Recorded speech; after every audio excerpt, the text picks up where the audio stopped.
Pagbasa mula sa unang sulat ni Apostol San Juan. Mga anak, malapit na ang wakas.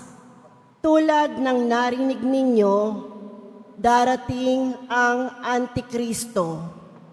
Ngayon nga'y marami nang lumitaw na mga Antikristo. Kaya't alam natin na malapit na ang wakas. Bagamat sila'y dating kasamahan natin, hindi natin tunay na kaisa ang mga taong iyon. Sapagkat kung sila'y tunay na atin, nanatili sana silang kasama natin. Ngunit umalis sila, kaya't maliwanag na silang lahat ay di tunay na atin.